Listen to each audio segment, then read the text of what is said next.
नमस्कार, स्वागत है आप सभी का हमारे यूट्यूब चैनल सहज ज्ञान में। मैं हूं विजय शर्मा और आज हमारे डिफरेंशियल इक्वेशन की सीरीज़ का यह 6th लेक्चर है और आज हम देखेंगे एग्जैक्ट डिफरेंशियल इक्वेशन के बारे में।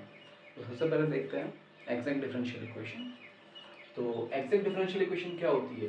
N equation which is the form of M D X plus N D Y equals to zero be a differential equation where M and N are function of X and Y. अगर कोई भी differential equation M D X plus N D Y is equals to zero की form में हो और वहाँ पर M और एन जो है function of X and Y हो, तो then this equation is called exact differential equation when if del m upon del y is equals to del n upon del x। यहाँ पर del क्या हुआ? del है यहाँ पर पार्शियल डिफरेंशियल इक्वेशन। अगर किसी का हम पार्शियल डिफरेंशियल इक्वेशन चेक करें, जैसे कि del यहाँ पर लिखा हुआ है, तो partial differential equation del upon del x या del अपॉन del y, इसका मतलब है किसी भी फंक्शन का, मान लिया हमने किसी एक कोई फंक्शन है f x y का, इसका x के रेस्पेक्ट में हम पार्शियल करेंगे, तो यहाँ पर जो फंक्शन एक्स वाई है, लेट ये है x प्लस वाई, तो यहाँ पर हम x को फंक्शन लेंगे और y को treating as a constant treat करेंगे। तो अगर इसका डिफरेंट पार्शियल डिफरेंशिएट करेंगे तो x का तो 1 हो गया, y का 0। सिमिलरली अगर हम y का करते हैं यहाँ पर, तो y का क्या हो जाएगा? y को फंक्शन लेंगे और x को as a treating as a constant, तो x का 0, y का 1 क्या हो गया। तो अब अगर किसी केस में एक कोई भी डिफरेंशियल इक्वेशन जिसमें del m upon del y के रेस्पेक्ट में डिफरेंशिएशन, मतलब x को एज अ कांस्टेंट ट्रीट करेंगे और n का x के रेस्पेक्ट में यानी y को एज अ कांस्टेंट ट्रीट करेंगे, तो दोनों की वैल्यू अगर सेम आ जाती है तो then this equation is called exact differential equation. तब हम कहेंगे कि ये डिफरेंशियल इक्वेशन एग्जैक्ट है। नाउ इसका जब ये कोई भी डिफरेंशियल इक्वेशन एग्जैक्ट होगी तो उसका सॉल्यूशन क्या एग्जिस्ट करेगा? Integration m dx plus integration n dy is equals to c। यहाँ पर m क्या है? Here y treating as a constant, कि y को जो जो जो भी m में जो भी एक वैल्यू होगी उस फंक्शन में y को कांस्टेंट ट्रीट करके चलेंगे, और यहाँ पर n में एक्सक्लूडिंग टर्म्स कंटेनिंग x, मतलब जो जो जिन जिन टर्म्स मान लिया x y की वैल्यू x प्लस 2y इस टाइप की है, तो यहाँ पर हम वो टर्म छोड़ देंगे इसमें जो x, जहाँ पर x आ रहा हो, मान लिया इसमें ऐसा आ रखा हो X Y plus 2y, but इसमें x भी आ रहा है तो हम इसको एक्सक्लूड कर देंगे और लिखेंगे केवल 2y, यहाँ पर 2y dy। तो ये है इसका। अब इसके हम कुछ क्वेश्चंस करते हैं। अब हम एग्जैक्ट डिफरेंशियल इक्वेशन के क्वेश्चन देखेंगे। फर्स्ट क्वेश्चन है x plus 2y minus 2 dx plus 2x minus y plus 3 into dy is equal to 0। तो हम एग्जैक्ट डिफरेंशियल इक्वेशन के अलावा इसको पिछले लेक्चर में हमने reducible to homogeneous differential equation से किए थे क्वेश्चन, तो आप इसको जरा ध्यान से देखेंगे तो ये रिड्यूसिबल टू होमोजीनियस की फॉर्म में बन रही होगी।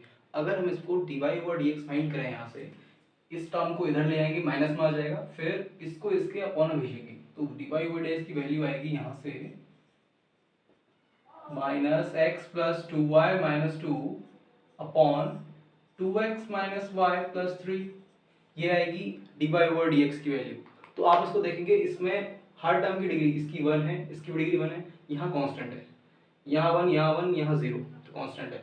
तो इसका मतलब हमें इसमें कांस्टेंट पार्ट को हटाना है, तभी ये रिड्यूस हो पाएगी होमोजीनियस में। तो ये रिड्यूसिबल टू होमोजीनियस की फॉर्म है, तो हम इसको रिड्यूसिबल टू होमोजीनियस फॉर्म से भी कर सकते हैं, बट यहाँ पर हमें एग्जैक्ट से करना है। रिड्यूसिबल टू होमोजीनियस से थोड़ा मेथड लंबा पड़ता है, तो हम इसको एग्जैक्ट डिफरेंशियल इक्वेशन से करेंगे यहाँ पर और देखेंगे कि इसका सॉल्यूशन कैसा आता है। तो देखते हैं।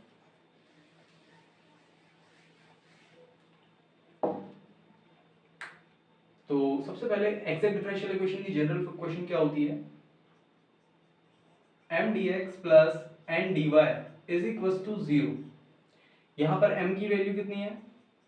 m की वैल्यू है x प्लस 2y माइनस 2 और n की वैल्यू है हमारी 2x माइनस y प्लस 3। अब एग्जैक्ट हमें पता लगाने के लिए कि ये डिफरेंशियल इक्वेशन एग्जैक्ट है या नहीं है, इसके लिए हम क्या करते हैं? डेल m का y के रेस्पेक्ट में पार्शियल डिफरेंशिएशन फाइंड करते हैं और n का x के रेस्पेक्ट में जो m है, तो इसका करेंगे पहले del m upon del x, इसका करेंगे m का x के रेस्पेक्ट में और n का m का y के रेस्पेक्ट में और n का x के रेस्पेक्ट में अपोजिट होता है। तो m का x y के रेस्पेक्ट में करेंगे तो यहाँ पर x को ऐसा कांस्टेंट ट्रीट करेंगे, फिर तो x का हो जाएगा 0 और y का हो जाएगा 1, तो यहाँ बचेगा 2 और -2 का 0। फिर del n upon del x का फाइंड करेंगे, यहाँ पर y को एज अ कांस्टेंट ट्रीट करेंगे तो 2x का हो जाएगा 2, y का 0 और 3 का 0। तो आपने देखा del n upon del y और del n upon del x दोनों की वैल्यू इक्वल आई है, तो हम कहेंगे यहाँ पर del m upon del y is equal to del n upon del x equal है। So this is the exact differential equation. Now the solution is, then the solution is, solution क्या होगा इसका, integration m dx plus integration n dy is equal to c। ये इसका solution होता है और यहाँ पर कौन से टर्म लिए जाते हैं, टर्म तो सारे लिए जाएंगे बट इसमें जो y होगा एज अ कांस्टेंट ट्रीट होगा और n की वो वैल्यू ली जाएगी जिसमें x इंक्लूड नहीं होगा। तो m की वैल्यू लेते हैं, m की वैल्यू क्या है हमारे पास, x plus 2y minus 2, x plus 2y minus 2 dx plus n की वैल्यू, n में वो टर्म्स लिए जाएंगे जो कि जिसमें x प्रेजेंट नहीं होगा। तो यहाँ पर हम देखेंगे 2x में x प्रेजेंट है तो x को नहीं लेंगे, फिर y लिया जाएगा और 3 लिया जाएगा, तो यहाँ आ जाएगा माइनस के y plus 3 is equal to c। अब इंटीग्रेशन करते हैं, x का हो जाएगा यहाँ x के रेस्पेक्ट में करेंगे तो ये हो जाएगा एक्स स्क्वायर अपॉन 2, फिर y को एज अ कांस्टेंट ट्रीट करना है, यहाँ पर y कांस्टेंट टर्म है तो ये क्या हो जाएगा, कांस्टेंट का x का रेस्पेक्ट में x हो जाएगा तो ये जाएगा 2xy माइनस के 2 का 2x, फिर इधर का करेंगे y का, यहाँ पर y dy के रेस्पेक्ट में चल रहा है इज इक्वल टू c, तो यहाँ पर करेंगे अब y का y स्क्वायर अपॉन 2 प्लस के 3 का 3y is equal to c। अब हम इसका 2 एलसीएम ले लेते हैं और 2 को उधर भेज देंगे तो ये हो जाएगा एक्स स्क्वायर, फिर मैंने वाई स्क्वायर को लिखा, उसके बाद जब एलसीएम लिया 2 तो ये हो जाएगा 4xy और ये हो जाएगा हमारा माइनस के 4x प्लस के 6y is equal to 2c। 2c को हम c डैश लिख सकते हैं नया कांस्टेंट, तो ये हमारा रिक्वायर्ड सॉल्यूशन होगा। This is the required solution of the differential equation. तो हमने देखा एग्जैक्ट से बहुत इजीली हो गया और होमोजीनियस से थोड़ा लेंथी प्रोसेस होता है, पहले होमोजीनियस रिड्यूसिबल टू होमोजीनियस से होमोजीनियस में कन्वर्ट करना पड़ता, फिर होमोजीनियस से हम उसको y vx पुट करेंगे, फिर वहां से जो लास्ट में जो इक्वेशन आएगी फिर उसको वेरिएबल सेपरेबल से करेंगे, तो वहां पर प्रोसेस थोड़ा लंबा हो जाएगा, इसीलिए हम इसको एग्जैक्ट से भी कर सकते हैं। अब इसी का दूसरा क्वेश्चन देखते हैं, y sin x dx minus 1 plus y square plus cos square x d Y is equal to 0। तो सबसे पहले हम चेक करेंगे कि क्या ये एक एग्जैक्ट डिफरेंशियल इक्वेशन है या नहीं है। तो इसके लिए सबसे पहले यहाँ पर m dx plus n dy is equal to 0, ये जो है यूपीएससी में 1996 में भी आया हुआ क्वेश्चन है। तो अब m फाइंड करेंगे इसका, m is equal to y sin 2x और n की वैल्यू क्या है यहाँ पर, n की वैल्यू माइनस के 1 प्लस वाई स्क्वायर प्लस के कॉस स्क्वायर x। अब m का del m upon del y निकालेंगे y के रेस्पेक्ट में और n का x के रेस्पेक्ट में पार्शियल डेरिवेटिव फाइंड करेंगे। तो m का करते हैं पहले, y के रेस्पेक्ट में करेंगे तो y का तो हो जाएगा 1, x को कांस्टेंट ट्रीट करना है तो क्या हो जाएगा यहाँ पर 2x sin 2x as it is रहा, y का हो गया 1। नाउ अब इधर करेंगे, यहाँ पर x का करेंगे हम y को कांस्टेंट ट्रीट करेंगे तो 1 का 0 और y स्क्वायर का भी 0, cos स्क्वायर x का बचेगा, फिर cos स्क्वायर x का क्या हो जाएगा, पहले स्क्वायर का करेंगे, स्क्वायर का हो जाएगा माइनस में आगे चल रहा है 2 cos x और दोबारा से होगा cos x का ddx ऑफ cos x होगा, तो cos x का कितना हो जाएगा माइनस के sin x हो जाएगा माइनस 2 cos x और माइनस के sin x और ये हो जाएगा 2 sin x into cos x plus में आ जाएगा और 2 sin x into cos x क्या होता है sin 2x। तो हमने देखा del n upon del x की वैल्यू साइन 2x आई, del n upon del x की वैल्यू, और del m upon del y की वैल्यू कितनी आई, साइन 2x। दोनों वैल्यू सेम आई है, तो इसका मतलब ये डिफरेंशियल इक्वेशन क्या है, एग्जैक्ट है। Since del m upon del y is equals to del n upon del x, both are equal, it is exact differential equation, it is exact differential equation। जब ये exact है तो इसका solution क्या होगा, then the solution is अब इसका solution find करेंगे। solution फाइंड करेंगे तो सबसे पहले हम ये देखेंगे किस किस का इंटीग्रेशन हो सकता है नॉर्मल। यहाँ पर हम m dx और n dy लेंगे, तो फॉर्मूला क्या होता है, integration m dx plus integration n dy is equal to 0। m में वो टर्म्स, m में सारे टर्म्स लिए जाएंगे और y को एज अ कांस्टेंट ट्रीट करेंगे, और n में क्या लिए जाएंगे, n में वो वो टर्म्स लिए जाएंगे जिसमें x नहीं है। सबसे पहले हम इसमें एक काम और करते हैं, सबसे पहले हम यहाँ चेक करते हैं कि क्या इसका नॉर्मल डिफरेंशियल हो सकता है। नॉर्मल डिफरेंशिएशन इसका हो जाएगा, इसका हो जाएगा cos स्क्वायर को हम 2x की फॉर्म में चेंज करना पड़ेगा। तो cos स्क्वायर x का अगर हम फॉर्मूला ओपन करेंगे 1 प्लस cos 2x के फॉर्मूला में, जैसे कि हम इसको लिखते हैं, हम जानते हैं कि cos 2x का एक फॉर्मूला होता है, cos 2x का फॉर्मूला क्या होता है cos के टर्म्स में 2 cos स्क्वायर x माइनस 1। तो यहाँ से cos स्क्वायर x की वैल्यू फाइंड कर लेंगे, तो ये 1 इधर आ जाएगा, cos 2x plus 1 upon 2 is equal to cos square x। इस वैल्यू को cos स्क्वायर x की इस वैल्यू को हम यहाँ पुट कर सकते हैं ताकि इसको एक्सटेंड कर सकें हम। तो इसकी ये वाली वैल्यू हम पुट करेंगे इसमें, और फिर उसके बाद इसको एक्सक्लूड करेंगे। पहले m की वैल्यू कितनी है यहाँ पर लिखते हैं, पुट करते हैं, इंटीग्रेशन m की वैल्यू है y sin 2x dx plus, ये हमने साइड में किया है, प्लस इंटीग्रेशन n की वैल्यू माइनस के 1 प्लस वाई स्क्वायर। अभी मैं इस टर्म को लिख रहा हूं, और मुझे क्योंकि n की वैल्यू वो n की वैल्यू क्या करनी होती है, n में वो टर्म्स लिखने होते हैं जो जिसमें x इंक्लूड नहीं है। मैं अभी इसको एक्सक्लूड करूंगा, पहले मैं सारी वैल्यूज लिख लेता हूं ताकि इसमें जो एक्सटेंड हुई हुई वैल्यू है वो इंक्लूड हो जाए। तो इसकी वैल्यू क्या थी, cos स्क्वायर x की वैल्यू यहाँ से 1/2 cos 2x प्लस 1, और टोटल का होल dy चल रहा है ये, और इज इक्वल टू c। अब हमें तो यहाँ cos 2x को रिमूव कर देंगे, यहाँ बचेगा केवल 1/2। तो यहाँ पर और सबका इंटीग्रेशन चालू करेंगे, x के रेस्पेक्ट में करना है तो y as a constant, sin x का क्या होता है इंटीग्रेशन, माइनस के cos x, माइनस के y cos 2x, और 2x का होगा दोबारा नीचे डिफरेंशिएशन तो 2 आ जाएगा, फिर प्लस, अब क्या बचा हमारे पास यहाँ पर, माइनस के 1 का करेंगे क्या हो जाएगा y के एस्पेक्ट में, तो माइनस का y यहाँ लिखेंगे माइनस y, फिर y स्क्वायर का करेंगे तो y cube upon 3 minus y cube upon 3, cos 2x remove हो गया, अब फिर माइनस के अंदर मल्टीप्लाई होगा तो माइनस के 1/2 हो जाएगा, और माइनस के 1/2 का होगा माइनस के y/2, तो ये हो जाएगा माइनस के y upon 2 is equal to c। और ये है माइनस के y और माइनस के y/2 क्या हो जाएगा, माइनस के 3/2 y, तो ये लिखेंगे इसके माइनस के y upon 2 cos 2x minus के 3/2 y minus y cube upon 3 is equal to c।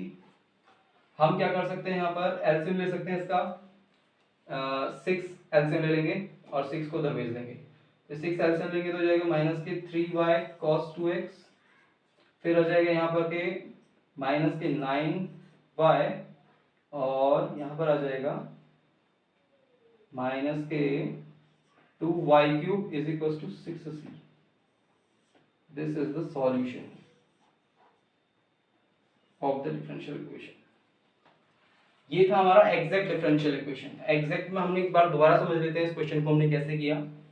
सबसे पहले हमने कंपेयर किया, m की वैल्यू फाइंड की, n की वैल्यू, फिर हमने del m upon del y निकाला, del n upon del x निकाला, दोनों की वैल्यू सेम आई, जिससे हमें पता चला कि ये इक्वेशन जो है एग्जैक्ट डिफरेंशियल इक्वेशन है। जब अब ये इक्वेशन एग्जैक्ट हो गई तो इसका सॉल्यूशन क्या होगा, इसका सॉल्यूशन होगा mdx plus ndy is equal to 0। और उसके बाद फिर हमने क्या देखा इसका लास्ट में सॉल्यूशन, और mdx plus ndy equal to 0 इसका सॉल्यूशन में क्या आएगा, m में वो टर्म्स लेते हैं, m में तो m में सारे टर्म्स लेते हैं, बट इसमें जो है y को एज अ कांस्टेंट ट्रीट करते हैं, और n में वो टर्म्स लेते हैं जिनमें x इंक्लूड नहीं है। तो हमने इसके टर्म्स लिखी और इंटीग्रेशन कर दिया। अब हम चलते हैं आगे। अब हम देखेंगे next form equation reducible to exact differential equation, कि अब हमें किसी भी जो एग्जैक्ट डिफरेंशियल इक्वेशन, अगर कोई सबसे पहले चेक करेगी कि कोई डिफरेंशियल इक्वेशन एग्जैक्ट है या नहीं है। अगर वो नहीं है तो उसे हम रिड्यूस करेंगे एग्जैक्ट डिफरेंशियल इक्वेशन में। तो उसके लिए हम सबसे पहले देखते हैं इसके लिए कैसे करते हैं। If m dx plus n dy is equals to 0 is not an exact differential equation, then by finding if यानी integrating factor and multiplying in the given equation for making it exact, then solve it. सबसे पहले अगर कोई differential equation m dx plus n dy equals to 0 अगर वो exact होती है, exact कैसे चेक करते हैं, del m upon del y और del n upon del x, अगर दोनों इक्वल होते हैं तो वो इक्वेशन एग्जैक्ट होती है। अब यहाँ पर del n upon del y और del n upon del x दोनों इक्वल नहीं आ रहे होंगे तो एग्जैक्ट नहीं होगी वो इक्वेशन। फिर सबसे पहले हम क्या करेंगे, उसमें IF फाइंड करेंगे, इंटीग्रेटिंग फैक्टर, और उस IF को फाइंड करके इस जो गिवन इक्वेशन होगी उसमें मल्टीप्लाई करेंगे। उसके बाद वो इक्वेशन एग्जैक्ट बन जाएगी। फिर उसके बाद एग्जैक्ट के मेथड से हम उसको सॉल्व कर लेंगे। तो सबसे पहले हमें इसके लिए इंटीग्रेटिंग फैक्टर फाइंड करना पड़ेगा, और इंटीग्रेटिंग फैक्टर फाइंड करने के लिए हमारे पास कुछ रूल्स हैं जो कि इस प्रकार हैं। हम देखेंगे हमारे पास 4 रूल्स होंगे इसको फाइंड करने के, 4 मेथड, वो रूल 1, रूल 2, रूल 3 और रूल 4। आप इसमें से भी कोई भी लगा सकते हैं, लेकिन एक टाइम पर एक ही प्रेजेंट होगा। मतलब अगर आप एक लगाएंगे, सबसे पहले चेक करना पड़ेगा हमें कौन सा रूल अप्लाई होगा यहाँ पर, कि फर्स्ट होता है, सेकंड होता है, थर्ड होता है या फोर्थ होता है। तो शुरू करते हैं फाइंडिंग IF के रूल फर्स्ट से। फर्स्ट रूल क्या होता है, if m dx plus n dy is homogeneous, अगर m dx और n dy जो होगा होमोजीनियस होगा इक्वेशन, कि इसका भी जो इसकी भी हर टर्म्स में डिग्री सेम होनी चाहिए और इसकी भी हर टर्म्स में डिग्री सेम होनी चाहिए, और ये y अपॉन x फॉर्म में बन रहा होगा dy ओवर dx इसका, तो ये होमोजीनियस होगी। और होमोजीनियस होगा तो हम क्या कर देंगे उसको, तब उसमें उस टाइम पर उसका IF इस टाइप से लिख सकते हैं, integrating factor is IF is equal to 1 upon mx plus ny, ये इसका IF हो जाएगा। लेकिन उसके लिए भी कंडीशन है कि यहाँ पर mx प्लस ny जो होगा उन दोनों का एडिशन जो होगा, अगर m में x की मल्टीप्लाई करें और n में y की मल्टीप्लाई करें, ये जीरो नहीं होना चाहिए। जीरो होगा तो ये नीचे वाला टर्म जीरो, ये नॉट डिफाइंड हो जाएगा। तो इसलिए mx plus ny not equal to zero होना चाहिए। अगर ये होमोजीनियस होगी तो IF ये हो जाएगा, बस इसमें कंडीशन ये गिवन है। इस टाइप से सेकंड रूल देखेंगे इसका। सेकंड रूल क्या होता है, m dx, if m dx plus n dy is of the form, अगर ये इक्वेशन जो होगी इस फॉर्म की होगी, f1 xy की जो फर्स्ट पहला फंक्शन है f1 फर्स्ट फंक्शन, उस वो x और y के फंक्शन की फॉर्म में होगा, और उसमें y बाहर से अलग से होगा into dx plus f2 xy into x, xy function जो फंक्शन होगा वो x और y का फंक्शन होना चाहिए अंदर, और बाहर एक x भी होना चाहिए, इज इक्वल टू 0। अगर जो होगा फंक्शन इस फॉर्म में हो, देन उसका IF क्या होगा, जो पहले वाले IF में सिर्फ प्लस की जगह माइनस आ जाएगा, mx minus ny, mx minus ny, और यहाँ पर क्या कंडीशन होगी, mx माइनस ny जो नीचे वाला टर्म होगा वो जीरो नहीं होना चाहिए। अगर ये जीरो हो गया तो नॉट डिफाइंड हो जाएगा। तो इसकी ये क्लियर हो गया होगा कि इसमें f xy इंटू y और f1 xy into x dx इस फॉर्म का, ये जो है कंडीशन, सॉरी यहाँ पर dx लिखा हुआ है दोनों जगह, यहाँ पर dy आएगा। तो ये हो गया हमारी कंडीशन, कि अगर ये कंडीशन में होगा तो देन क्या होगा, ये रूल सेकंड से हम इसका IF फाइंड करेंगे। अगर यहाँ पर होमोजीनियस बन रही है तो इससे करेंगे, नो होमोजीनियस नहीं है तो फिर हम इससे चेक करेंगे। अब ये कंडीशन भी नहीं है तो हम रूल थर्ड चेक करेंगे। रूल थर्ड क्या कहता है कि सबसे पहले अगर इक्वेशन होमोजीनियस नहीं है और इस फॉर्म की भी नहीं है, तो पहले उसका आप ये फाइंड कीजिए 1 अपॉन m n del m upon del y और del l upon del x को माइनस करके इसमें 1 अपॉन n की मल्टीप्लाई करेंगे, del m upon del y और del n upon del x, जो कि हम एग्जैक्ट चेक करने के लिए पहले फाइंड करते हैं इसको, उन दोनों को माइनस करेंगे और बाहर से n 1/n जो n है उसकी मल्टीप्लाई करेंगे उसका कॉन। अगर ये जो टर्म है इसकी वैल्यू x में आती है, कि ये जो इसकी वैल्यू जो होती है पूरा x का फंक्शन आता है, अगर ये पूरा x का फंक्शन आता है कि function of x alone, then इसका IF हम इस टाइप से लिख सकते हैं, IF is equal to e to the power integration fx dx। बस उसके लिए क्या कंडीशन है कि जो ये टर्म है इसकी वैल्यू फंक्शन ऑफ x होना चाहिए, उसमें केवल x का फंक्शन आना चाहिए। अगर y का फंक्शन आया तो हम इस रूल ये रूल ही फेल हो जाएगा, हम नेक्स्ट कर सकते हैं। तो इसके लिए क्या है, फंक्शन ऑफ x होना चाहिए, देन उसका IF क्या होगा, e to the power function of fx dx। और या अगर इसमें कंडीशन है, अगर मान लीजिए जैसे ये फंक्शन ऑफ एक्स वाई दोनों आ रहा है तो इसको छोड़ के हम इसमें अप्लाई कर सकते हैं 1/m del n upon del x और del m upon del y। इसका थोड़ा उल्टा, del n upon del x पहले आ गया, del m upon del y बाद में आ गया और 1/m की मल्टीप्लाई हो रही है इसमें की बात। और इसकी वैल्यू अगर फंक्शन ऑफ y आ गया, इसकी वैल्यू होनी चाहिए function of y, then function of y केवल x भी नहीं होना चाहिए, देन उसका IF हम इस टाइप से लिख सकते हैं e to the power integration fy dy। IF is equals to e to the power integration fy dy। फिर ये IF यहां से इस टाइप से निकल सकता है। अब रूल 4 से हम कैसे निकालते हैं, रूल 4 देखते हैं। अगर if m dx plus n dy is equals to 0 is not exact, अगर डिफरेंशियल इक्वेशन एग्जैक्ट नहीं है देन क्या करेंगे हम, x to the power h, ये कोई भी हमने आर्बिट्रेरी लेट कर लिया है, x to the power h और y to the power k, इसकी मल्टीप्लाई हम इक्वेशन में करेंगे जो गिवन इक्वेशन होगी और उसको लेट करेंगे, ये एक एग्जैक्ट बन गई है। फिर बाद में कंपेयर करेंगे क्वांटिटीज को तो हमें IF मिल जाएगा। तो हमने यहाँ पर IF की सिलेक्ट किया गया है x to the power h और y to the power k को। तो यहाँ पर ये हमने जो IF लेट किया है, IF is equal to x to the power h और y to the power k। तो ये है इसके रूल्स इक्वेशन के, equation reducible to exact differential equation की, रूल 1, रूल 2, रूल 3 और रूल 4। इनसे हम इंटीग्रेटिंग फैक्टर फाइंड करते हैं और इंटीग्रेटिंग फैक्टर फाइंड करने के बाद जो भी ये IF आए हुए हैं, मान लिया रूल फर्स्ट से किया हमने, तो इस IF की मल्टीप्लाई हम करेंगे जो गिवन इक्वेशन होगी और उसके बाद वो एग्जैक्ट बन जाएगी, देन उसको एग्जैक्ट मेथड से सॉल्व कर लेंगे। अब आज सेशन में हमने एग्जैक्ट किया और reducible to exact differential equation किया, इसके कुछ रूल्स किए। फिर नेक्स्ट सेशन में हम करेंगे इसके कुछ क्वेश्चंस सारे रूल्स बेस्ड। तो आज के सेशन में इतना ही, धन्यवाद।